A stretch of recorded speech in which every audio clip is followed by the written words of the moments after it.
Hello everyone, welcome back to my channel. If you're new here, my name's Allie, and today, yes, my hair is a mess. I wanted to sit down and do a chatty get ready with me. Sorry, my computer is like telling me it's gonna shut down.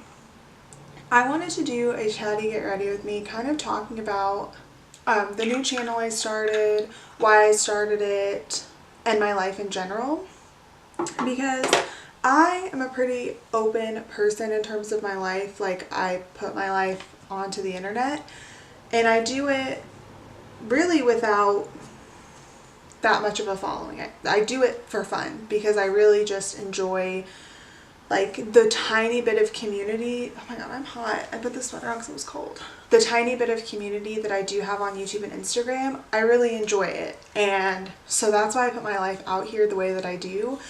But I also keep a lot of things hidden, and a lot of the times when something's going on in my life, that's when I don't post. And so you'll notice in March, I posted like nothing.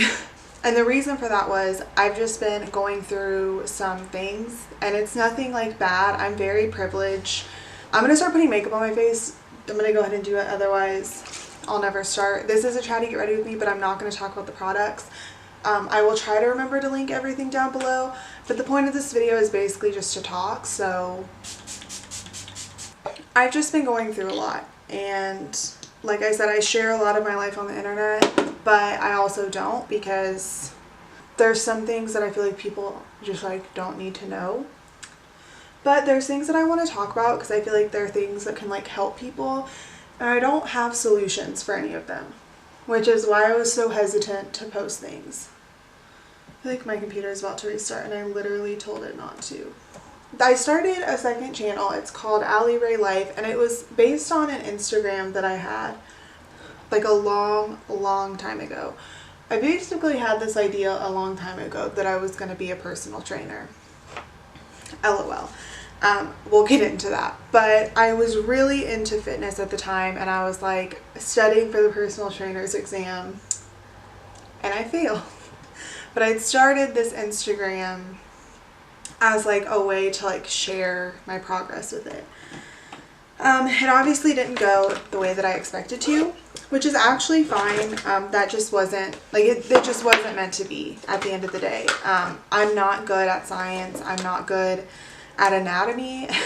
And it's funny because actually doing the studying and prepping for the test really helped me, because it's really helped me with just things in general. I'll get into it again. Anyway, like for a while I was making my own workouts because I do know how to do that thanks to this training exam. I knew how to, in the basic sense of the word, plan my meals and things like that. So it did help me for a while. But anyway, I started the second Instagram, and once I embarrassingly realized that my goal in life, or my journey in life, was not going to take me to be a personal trainer, which I've honestly thought about going back and just taking the test again, because it's kind of like my albatross now, like knowing that I failed this exam. Like I keep thinking about it, and I'm like, what if I went back just to take it and become certified, like just for the point of it, which I might do, because I don't know if you're like this, but I have these things that become albatrosses. An albatross, it's from a Samuel Taylor Coleridge poem, and it's basically just this, Google it, it's just a thing. But for me, it's just something that I feel like I need to overcome. So anyway, I recently was doing some research and jazz about branding, and it was like basically kind of like how to be successful on the internet, but like not really. Like it was just like how to build a brand successfully, right? So for me, I kind of realized that the way that I was going about things, just like it wasn't the right way to do it. I was really confused in the sense that I was posting about books, and I was posting about beauty, and I was posting about all these different things. And I know for me personally, the more that I actually think about it, when I like someone and when they upload videos, most of the time there's a certain type of video from that person that I really, really like. That's not to say that I don't have people that I watch every time they upload. I have a few people that I watch every single time they upload. It doesn't matter what they're uploading. They could be, you know, uploading like my dog took a shit and I would be like, yay, like let me watch that video. But like in the grand scheme of things, I have channels that I watch and I watch roughly half their videos. A good example of that is like, oh my god, I can't think of an example. Okay, like Jaclyn Hill. I will watch her makeup tutorials all day long. But the second she posts like a favorites video or something like that, I just don't watch it. I'm not into it. I'm just not into her as an individual in that sense. There are certain people that I'm just like that. So, anyway, next. I realized that in terms of my branding, videos on this channel that have nothing to do with beauty don't do well. And I have a small following as it is. So for me, I do look at stats, but I try not to obsess over them. But I did notice that things like book videos and things like that, in my personal life, my friends were really into it. But on the internet, my following wasn't. And so I kind of was stubborn at first because I was like, well, I'm going to post what I want to post and I'm not going to let anyone make me feel otherwise. Well, here's the thing. When your branding is confused, your audience will be as well. So this channel, I made it initially for books and beauty. That was like going to be my thing. But I made it mostly beauty and then, you know, a little bit down the road decided, well, I'll start posting more about books. Well, I've already set that precedent and, you know, I don't have a community in the sense that I have like thousands of followers that are like engaged all the time. Like I don't have that. So for me, wow, this is like turning into a smoky eye quite quickly. It just didn't make sense to keep putting this stuff on this channel because that's not what my audience was here for. And it wasn't fair of me to keep putting those videos on here when they weren't doing well. When, you know, and when I say not doing well, I mean there was like a huge disparity between what how my beauty videos do on a general basis and how my book and any other things do on a general basis, just in terms of averages, not in terms of like consistency or whatever, if that makes sense. So I decided in March that rather than confusing my branding, I was going to take Allie Ray Life and turn it into a whole separate entity of my brand. And that's because I just have a lot of things that I wanted to do that did not pertain to beauty. And so for me, just made the most sense to do it that way. So I started it, I posted my first video, but again, consistency has been an issue because I just haven't been motivated in general. Like starting a new channel definitely motivated me more. This is not sharpening. Okay, well, this is out of my project pan as well because in terms of not doing well, I'm like fine health-wise. And I wouldn't even say this is like a mental health thing. It's just, I've been struggling all around. I'm not going to talk about career stuff because people that do watch my videos know where I work. And those people work with me, and I'm not going to complain about my job on the internet because I'm very privileged to have a job. I work with people day in and day out that have been job searching for years and haven't found anything, and I'm privileged enough to have a job. But I have to say that aspects of my job have made my mental health not the best. And on top of that, if you know, I work in an environment that I don't want to say pretends to be like a professional place, but like it totes itself as a professional place where they care about how their employees are doing, you know, in terms of morale, but they don't. And I work for a nonprofit, and generally, you know, nonprofits aren't out there for profit, so that's why a lot of nonprofits are pretty good places to work, because in terms of like their employee morale, like that's important to them. I wouldn't say that that's important where I work. So I've just been struggling a lot with that, and like not having any support from my workplace, and just kind of realizing that like this isn't where I want to spend the next 30 years. Not that I could anyway. We are moving, and that's causing a whole other bout of stress. I do have an apartment lined up if I decide to stay here and work, but my preference would be not to do that. I would like to move and be with my husband, because ultimately I'm just realizing that this place is just not the best. In terms of mental health, I have worked in places that I've loved my job, and I know what it feels like to have a job be work, but you enjoy going to work every day. I know what that's like. So I kind of do get irritated with people that are like, you know, maybe you just don't like to work.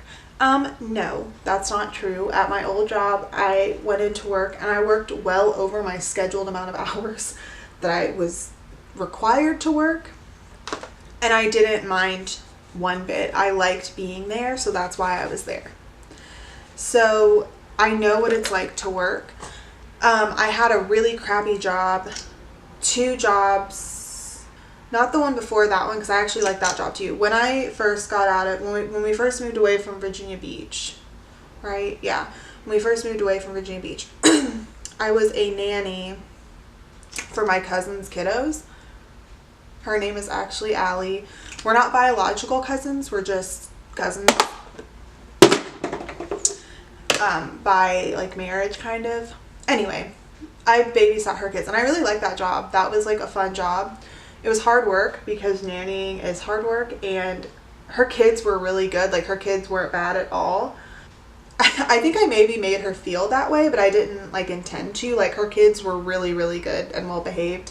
They just knew that, most kids know that I don't want to call myself a pushover, but like you cry in front of me, you're probably going to get what you want. I really like kids, and I want to make them happy. So, you know, I've had jobs that I like, that I didn't mind going to work. And like that job in particular, I had to leave my house at like some ungodly hour and go to work, and I still enjoyed it. You know, it wasn't a job I wanted to do forever, but I liked it.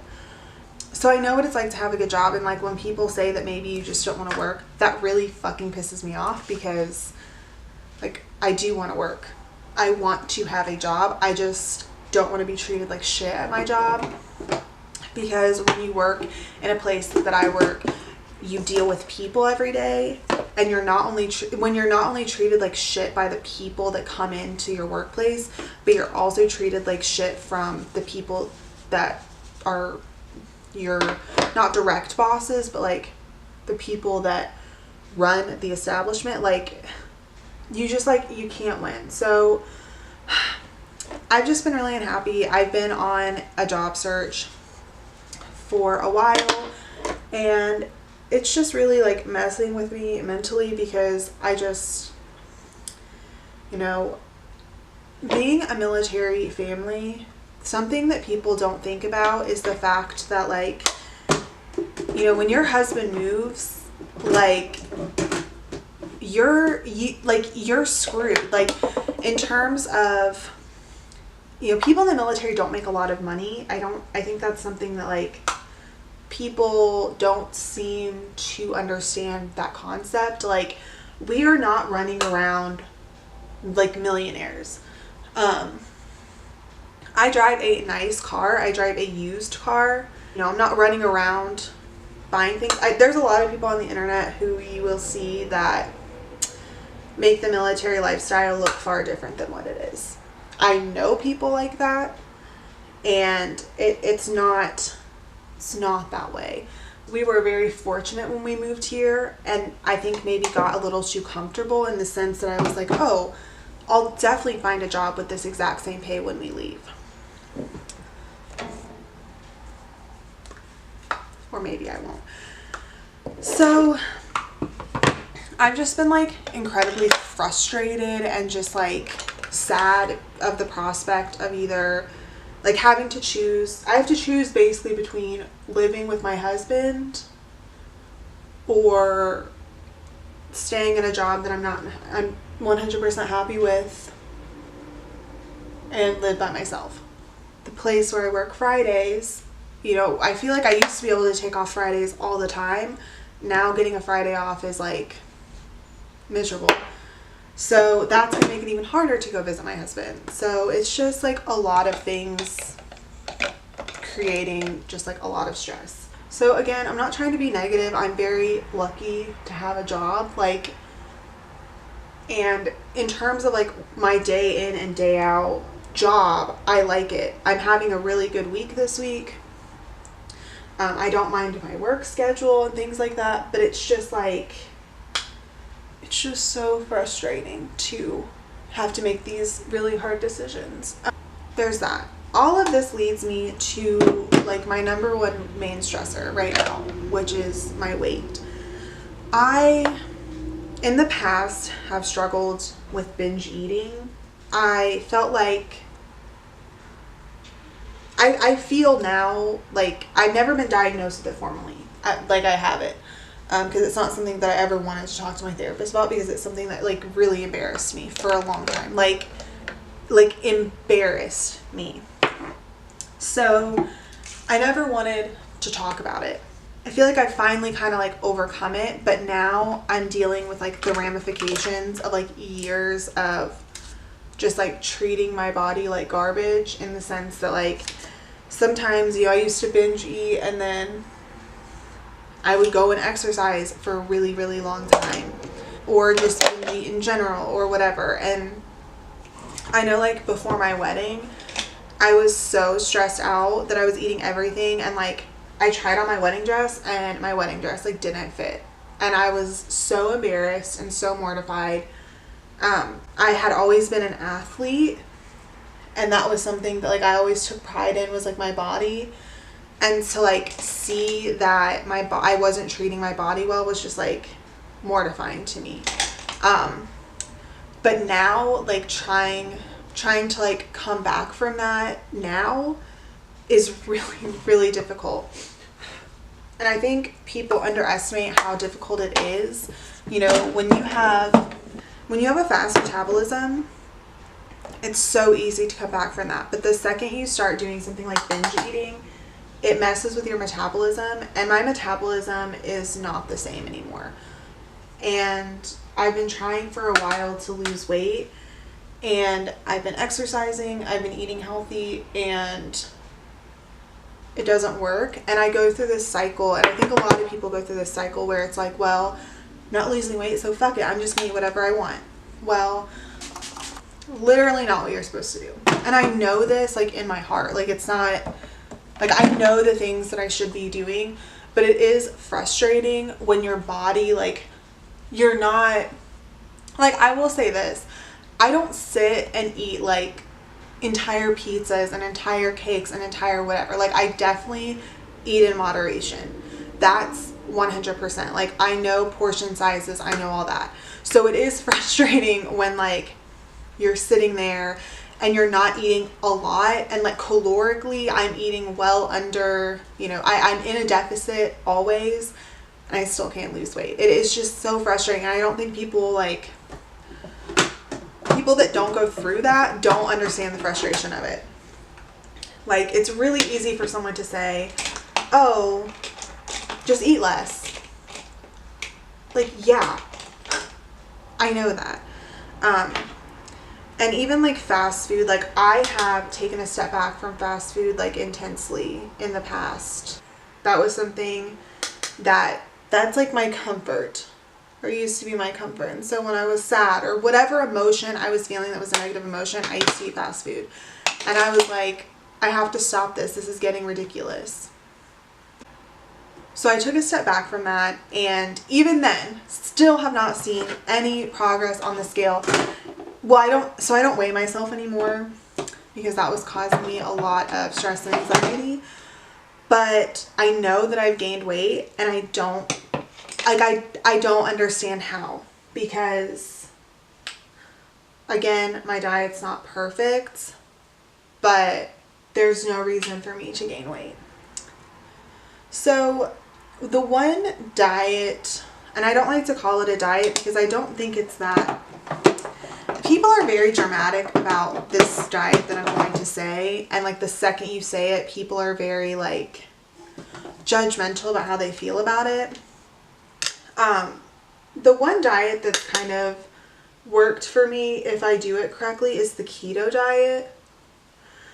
Before people come for me, like, I do understand that it's not like a long-term thing, but it can help with certain issues. So a lot of people have very strong opinions about keto, and I don't understand it.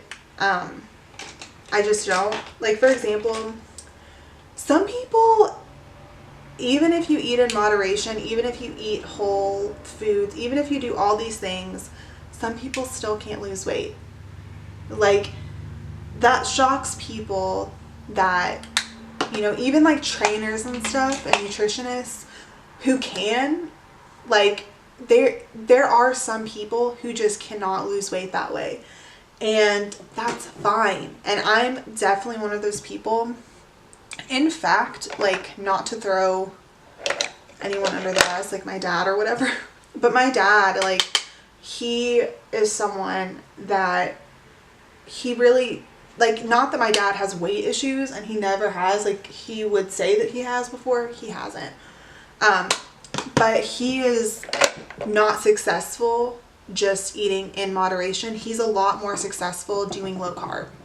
And I don't mean time frame wise. I mean in general. Like, because some people will say it's like, well, you just have to put more time into it if you want to lose weight. Like, no. His is, he really cannot lose weight if it's not a certain way. And I definitely feel like my body works that way as well. The two diets that have worked best for me are keto and then like veganism or plant-based. I do have to say though, my stomach cannot handle plant-based diets. They just can't. It's too much. I have chronic IBS. And when I say chronic, I mean chronic IBS. And eating too many vegetables rips havoc on my stomach. It doesn't matter the probiotic I take. It doesn't matter how many probiotics I take. My stomach cannot handle plants in the way that you have to eat them when you go plant-based. I'm going to put mascara on. I can't talk. Hold on. Two of the worst flare-ups I've ever had in my IBS journey, both of them have been either when I've been plant-based or when I've been eating things like plants in excess. Like, one of them, I had been eating leafy greens, like the types you're supposed to eat, constantly. Like, I was putting them in smoothies. I was putting them in smoothies with protein. I was doing all these things. And I kid you not, TMI, I didn't poop for 11 days. And my stomach looked like I was roughly 6 months pregnant.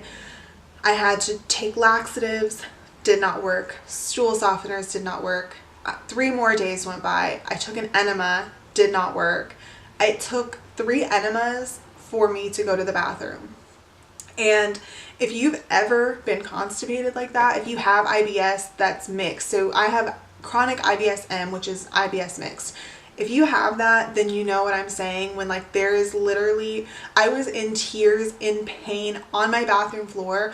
This is like TMI, but like, I was in so much pain I couldn't give myself an enema. He wasn't even my husband, he was my boyfriend at the time, had to do it, which is like so embarrassing, so mortifying. And that was the first one. The second worst flare-up I had was when I started going plant-based. Everything was going great. I had lost a lot of weight. I was doing well. And then after about, I want to say 6 months, I had a flare-up that lasted for 4 weeks. I was almost admitted into the hospital because my kidneys weren't functioning the way that they were supposed to. I was so dehydrated. It said that it looked like I had had a stomach bug. Like I'd been projectile vomiting for 7 days. I hadn't been. I had just been going to the bathroom. But it was hard for me to go to work because I literally had to go and like run. Work with customers. I would have to be like, someone watch this. I have to go to the bathroom. Like multiple times a day. I think I was going around 10 times a day, sometimes more, especially on days when I had off. It was hard to eat. It was miserable. I lost even more weight, and it has like scared me from going back. And again, you can argue, well, maybe you weren't doing it correctly. Maybe you weren't doing this. My doctor was like, you need to try something else because this obviously isn't working for you. I'm going to put my lip color on really quick. I think I'm going to wear this one.